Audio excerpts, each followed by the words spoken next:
Hello everyone, back tuning into today's first video, doing JMA Friday for today's first video. So as always on a Friday, we're having a detailed look at the weather for the next month, and this takes us into the second half of July. So we've got a heat wave on the way next week. It's still on course. We'll discuss that in today's second video, which will be coming up this afternoon, but potentially temperatures are going into the 30s Celsius next week, and very dry conditions as well. And this video will extend into the 30-day time frame, so we'll see whether that hot spell is going to be on the way next week is going to last into the next month, the second month of summer 2018. So, I'll get on that for you in a second, and then, of course, got the second video coming up this afternoon, where we'll be giving a shout-out to our latest donor for Gav's Weather. So, I'll get on with JMA Friday for you right now. We'll begin with the Japanese models, and then we'll have a look at the CFS V2. We'll compare the two and see how they compare. So begin with the 500 millibar height anomaly flow charts from the JMA. We're looking at the North Pole view down. So this is the North Pole of the Northern Hemisphere. Just here, mid-latitudes of the Northern Hemisphere are around there. Blue extrapolates to low pressure, and yellow, orange and red to high pressure. These are broken down into week periods. The first week period will take us from today, the 22nd, through to the 29th of the month. We find that we've got a big area of above average height centred over the top of the UK in the week ahead, with below average heights penned in around Greenland and Iceland. The flow and the jet is going something like that, so on the warm side of the jet. That is our heat wave, essentially. That high pressure will be dragging up very warm air from southern climes, and so temperatures will be rising in the week ahead with lots of dry weather and plenty of sunshine as well. I'm going to go through to week 2. This takes us from the 29th of June through to the 6th of July. And look at this. The big area of above average heights is still there, centred almost over the top of the country, maybe drifting a little bit towards our east. Still pulling in very, very warm, hot, southerly to southeasterly winds. So potentially this is a 2-week heat wave that the JMA is going for in the final week of June and the first week of July. Then we go through to weeks 3 and 4. This takes us from the 6th through to the 20th of July. And we find a change is appearing then. There's not anything overly dramatic, but we are changing the position of the ridge. So the ridge, the centre of the ridge, is now moving out to the west, northwest of the country. There's no particular below average area of height, so it's not like we're replacing the ridge for a trough turning it unsettled. But with the ridge centering in the middle of the Atlantic, you would think there would probably be some sort of trough within the 500 millibar flow. So, although the model doesn't show that, it's a 2-weekly anomaly, so it might be transitional. It might be that week 3 still has a lot of fairly anticyclonic weather, and then week 4, maybe, which will be the middle of July, goes into something rather cooler and rather more unsettled. So you always have to keep that in mind with a 2-weekly anomaly, that it might be transitional. But definitely signs of a change in the position of the high pressure, more centering into the middle of the Atlantic. Beyond that, it's all very speculative, and we can't say whether that would be a dramatic change in the weather to something a lot cooler and more unsettled, or whether it would still remain largely settled. It would just cool down a little bit. Of course, after a 2-week heat wave at the end of June and into July, it would probably be a welcome cool down if it did come off. So let's have a look at the tropical and mid-latitude view then. This is the British Isles just here in the top right-hand corner of the chart as you're looking at it.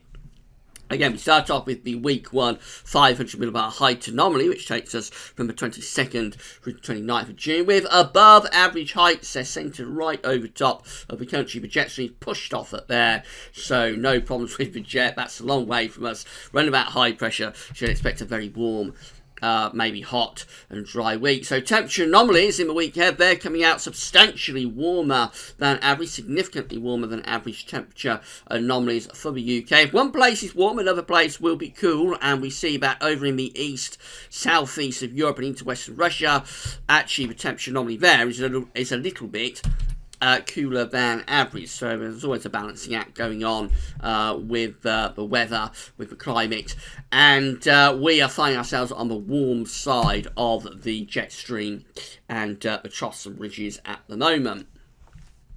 And then as far as precipitation is concerned, which I didn't do that, so precipitation in week 1, 22nd, 29th of June, coming out drier to very much drier than the average. So it's a really warm, really dry week coming up with a lot of high pressure dominating. Then we go through to week 2. This takes us from the 29th of June through to the 6th of July, with again the above average heights centred almost over the top of the country once again, maybe drifting a little bit more. If we come over here, drifts a little bit more to our east. We can't see Scandinavia on this view, but it is drifting a little bit more to the east, but it still remains very warm or hot. Temperature anomalies are substantially above average through this first week of July, up to 2 degrees or more, perhaps warmer than average. And then as far as the precipitation is concerned, again coming out drier than average there. So a couple of very dry and hot weeks for the last week of June and the first week of July.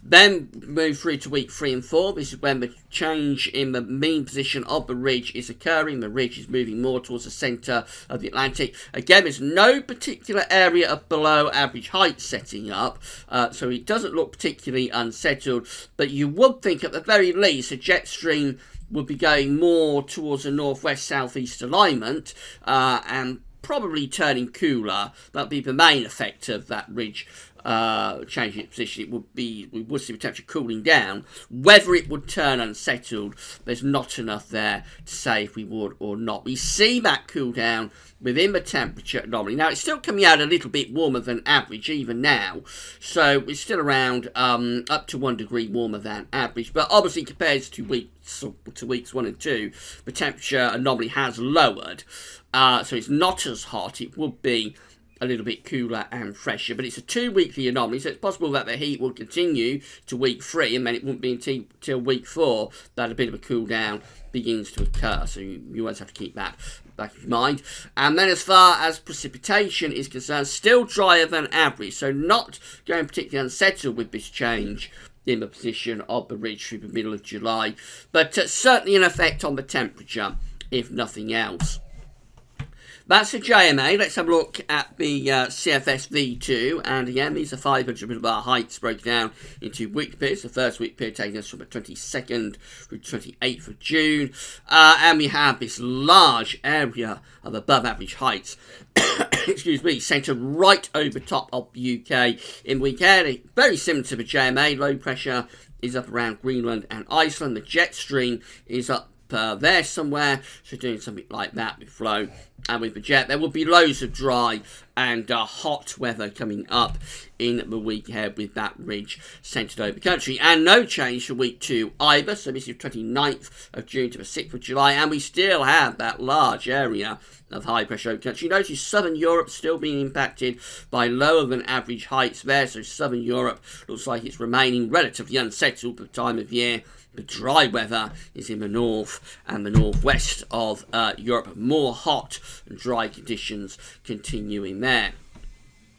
We go through to week 3. This is the 6th through to the 12th of July.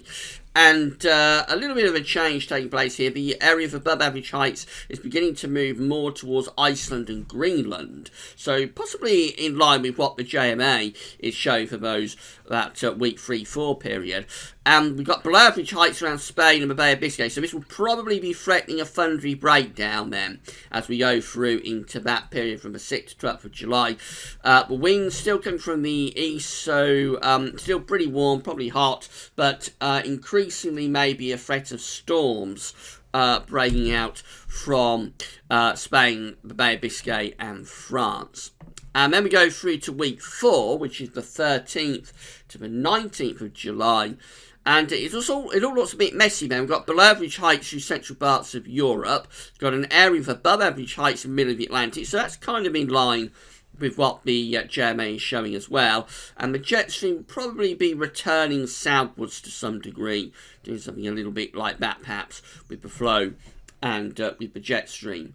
So again, quite a weak signal, but it does look as though weeks 3, 4, around the middle of July, there's some sort of change taking place. Certainly changed something a little bit cooler compared to the end of June and early July.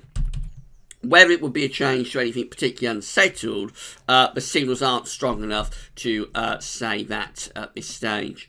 Temperature anomalies in the week ahead, you'll not be surprised to know that the CFS going for very much warmer than average temperature anomalies for the 22nd, 28th of June. However, notice southeastern parts of Europe coming out really, really cool. Temperature anomalies there going 3 degrees below average. It'll still be hot in Greece, of course, in the middle of the summer. But, well, it looks cooler than average in the east and southeast of Europe and much warmer than average in the northwest. Through to week 2, which is the 29th of June to the 5th of July. The heat wave continues above average temperatures very substantially, so continuing across the UK and much of northern Europe as well through those final days of June into the first days of July.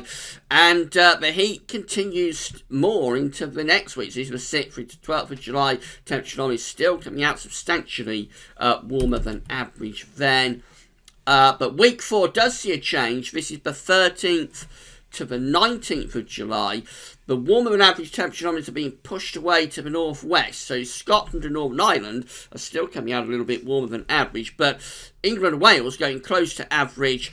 And much of Europe is actually going cooler than average through that middle part of July. So it takes a while to get there, but eventually cool down is taking place through the middle part of July after a very hot period at the end of June and into the start of July. Precipitation anomalies looking like this finally, so very substantially drier than average in the week ahead. Week 2 is also coming out substantially drier than average. Week 3 looks like that, so you'll notice that just to our south and southwest, it's a little bit wetter than average. We've got some green around there. That would be thunderstorms pushing out of Biscay and trying to move northwards. Still a bit drier than average for Scotland. So it does look like that week is the breakdown week, the 6th to the 12th of July. After a 2-week heat wave, it looks like the temperature begins to cool down a bit, but stays quite hot. But the main thing in that week is that we find thunderstorms pushing up from Biscay and from France. And then we get through to week 4. And this is the cooler week, of course, the 13th to the 19th of July. Just comes out with average precipitation. So there's no sign of anything particularly unsettled in that week, but the temperature looks like it's cooling down, and the overall pattern looks like it's changing a little bit around the middle of July. Whether that comes off, it's very hard to say because it's right up the extended point of this update. It's not till the middle of July, and between now and then it looks like we've got a lot of hot weather to come. So the end of June and the early part of July we are focusing on for predominantly dry weather and lots of hot temperatures too. Probably going above 30 degrees Celsius at times next week. Then we get through to weeks 3 and 4, go further into July towards the middle of July, and it looks like a change does take place, probably some sort of thundery breakdown, and then maybe rather cooler and a little bit more unsettled for the middle of July. But of course, the extent of that is very uncertain. It's a long way off. The signals are quite weak, so we're going to have to wait and see whether that's right or not. But in the more immediate time frame, which is the next couple of weeks, certainly it looks really hot at times and very dry too. Right, come back later on when we will have more about next week's hot weather, and the heat wave will be on next week. So come back for that later on this afternoon. That's all for now, and thanks for watching.